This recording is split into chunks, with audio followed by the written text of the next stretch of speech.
My next guest, documentary filmmaker and commentator Ami Horowitz.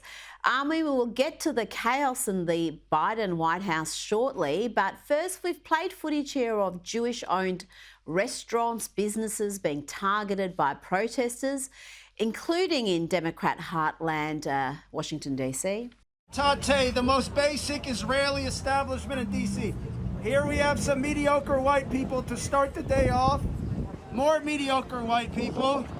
You guys, we're gonna give you a pass, but next time, please skip Tate. It's owned by devilish white people. Guys, look at this white man here. Sir, do you have a stance on Palestine? Sir? And now in another very liberal, progressive area, West Hollywood, a Jewish man says he was denied service because he was wearing a kippah. I cannot buy coffee. Why? Because I have a kippah. The owner should say I cannot buy coffee. Why? I don't know. Because they recognize I'm Jewish. Who's gonna decide? You or the owner? Why is he prohibited from buying coffee? Who's gonna decide? I'm sorry. I have a question. Who's gonna make the decision? You or the owner? Please just get off the phone. Okay. Why can't he buy coffee? Why can't he buy coffee? Because I have a kippah. Why can't he buy coffee? Ami, the owner, according to that Jewish man, didn't want to serve him because he's Jewish, but some of the staff and customers expressed support. But you would have noted the rainbow flags in the shot. The so-called tolerant and inclusive are proving to be anything but. Yeah, no, I did notice that. And look, there's a silver lining here. And the silver lining with all the problems we've been having is that we have now revealed what we've been saying for years, that it really is not about Israel. It's not about anti-Zionism. It's about anti-Semitism. They've cloaked themselves in this, hey, I don't hate Jews, hate Israel, garbage for years. And now it's all opened up. Now we all see it for what it's worth. So that's the good side, that we've actually exposed them for who they are and what they are. When it comes to the LGBT flags and support for the Palestinians, I find it so fascinating. And it's a kind of a deep dive here, but here's the reality. There is a connection between support among the LGBT community and the Palestinians, and it's baffling to most people because, look, they're throwing gay people off of roofs, right? They're murdering gay people, not just in Gaza, Hamas-controlled Gaza, but also the tolerant West Bank of the Palestinians. And what it comes down to is ultimately this idea of shared victimhood, right? That victimhood is such a powerful human emotion that they would rather connect with other victims, perceived victims, even if those people are actually persecuting them. That's how powerful that emotion is. It actually goes against your core drive of who you are.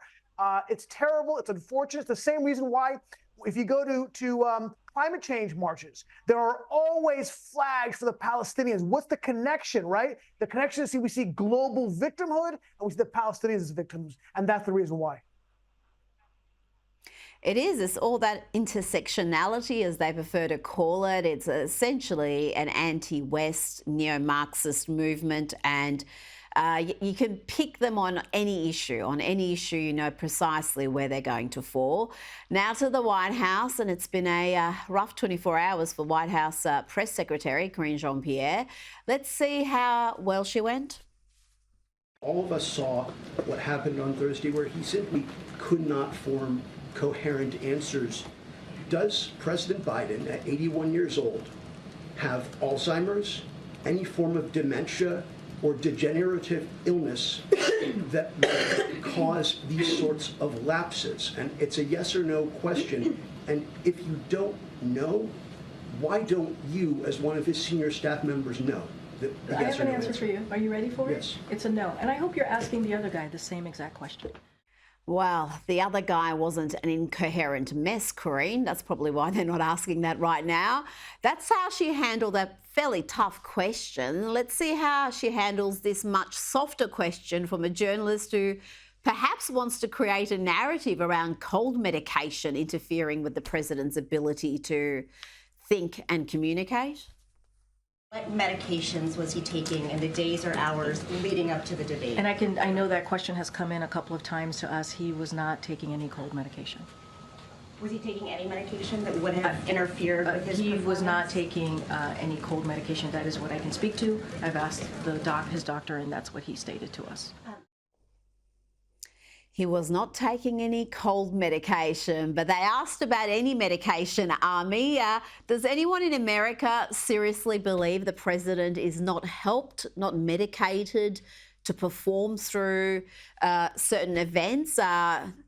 Granted, that medication didn't do a great job during the presidential debate, but it's going to be increasingly difficult to undo the deterioration we see in the president with a cocktail of drugs.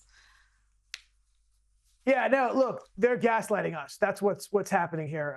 There's obviously a split Democratic Party. You have the replace Biden crowd and the keep Biden crowd. And the keep Biden crowd, they have their marching orders. They've been all over the media.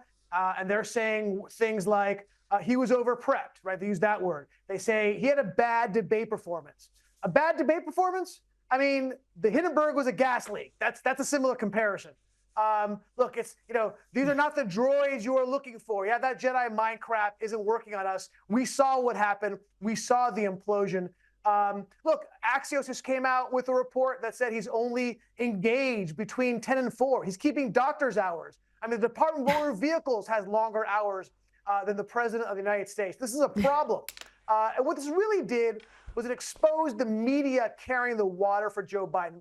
For years, they were testifying how competent he was, how we've seen him behind the scenes. He's in total command. They swore up and down that he was there, all there. He was fine.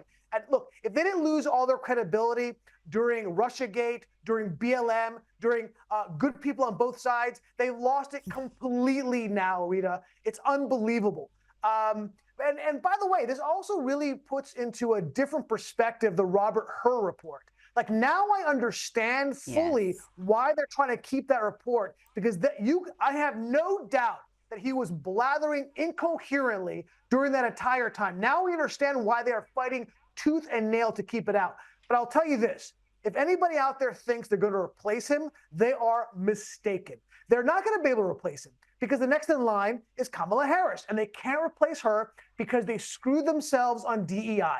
They brought in a completely incompetent vice president because she was a black woman, and now they're stuck with her. And if they do try to replace her with a white man like Gavin Newsom or Gretchen Whitmer, a white woman, they will lose their entire left flank. They cannot do it. They'll weaken and burn him if they have to. That's what's going to happen.